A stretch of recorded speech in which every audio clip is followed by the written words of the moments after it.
Hello, everyone. Welcome to yet another episode of Nkem's Peptalk. In this episode, we're going to talk about Nigerian politics. Nigeria, we hail thee. So, in this episode, we're going to talk about the present administration, the politics in Nigeria, and what we should expect in the next 8 years. Yes, there are a lot of happenings, indications that this administration might be heading to the right direction, but we do not know because we don't see future. But from every indicators that we are seeing, we would expect something more positive, even as much as the fact that there's subsidy removal.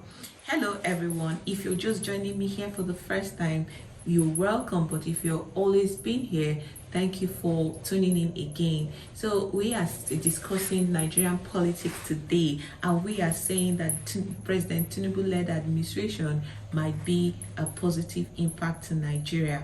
How would that happen? Yes, we know that the past administration has not been so favorable. The past administration has really dealt with us. It was characterized by massive failure, insecurity, unemployment, heavy indebtedness to the Western world, and then we have a lot of lapses, especially in areas of insecurity. We have examples here and there. Many states almost call for emergency. The cattle, the farmers, the Benue saga. We had a whole lot of frustration in the last 8 years.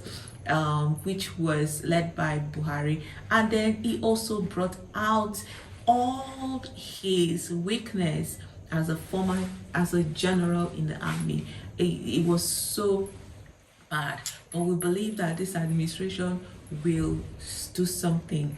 For example, the removal of this fuel subsidy, even though we do not even know who collects this fuel subsidy, but for the longest time we have been paying this subsidy. I remember in 2012 during former President Jonathan's administration, he wanted to remove this first subsidy and called it fraud.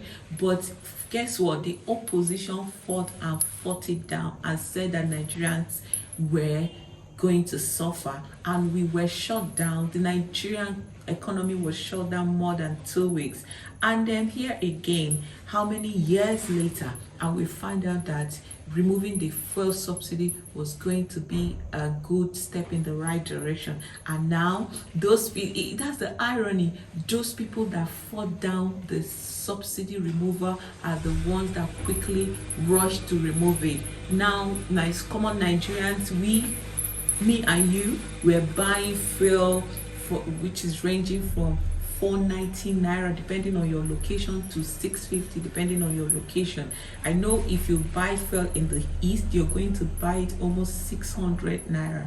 If you're buying in Port Harcourt, you're buying 650, and you're buying in Abuja, I know it's 530 naira. And if you're buying in Lagos, and I think it's about the logistics of the people bringing this fuel, and it's not going to be anything easy on Nigerians. The economy is squeezed, the masses are squeezed.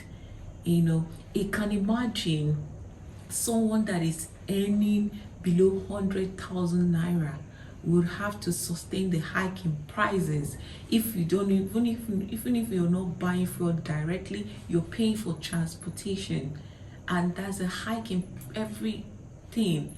Even in the food stuff, farmers are not producing. The next time the farmers are going to produce and stabilize is in the next 3 or 4 years. That's if the Fulani farmer saga will not continue, but we pray that will not continue.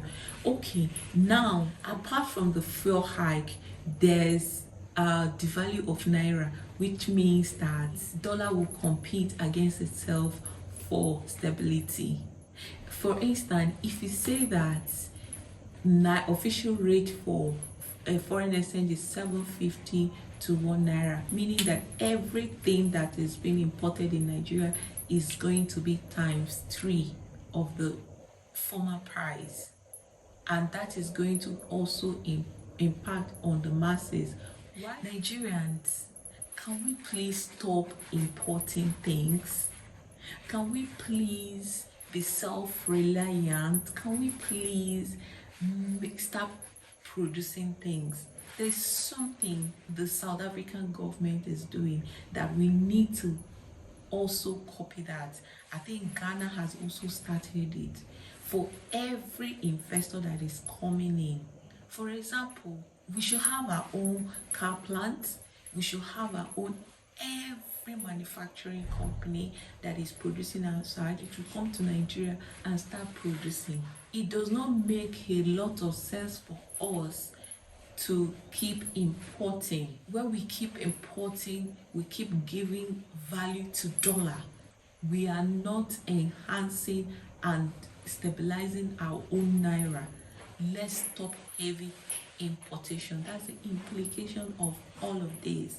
You can imagine at the moment the exchange rate for USD to naira is 750, which means that any importer that is bringing anything to Nigeria is going to import at that exchange rate and transfer the cost to the masses. For example, another thing we should do in this country is to stop importing essential goods like the pampers, the tissue papers, toothpick, all of these things that are essential commodities. Can we stop importing it? Can we stop importing salt? Let us not be heavy dependents on importation. These things can be done here in Nigeria. Thank you once again for this episode of Nkem's Pep Talk. I hope you join me again. Bye for now.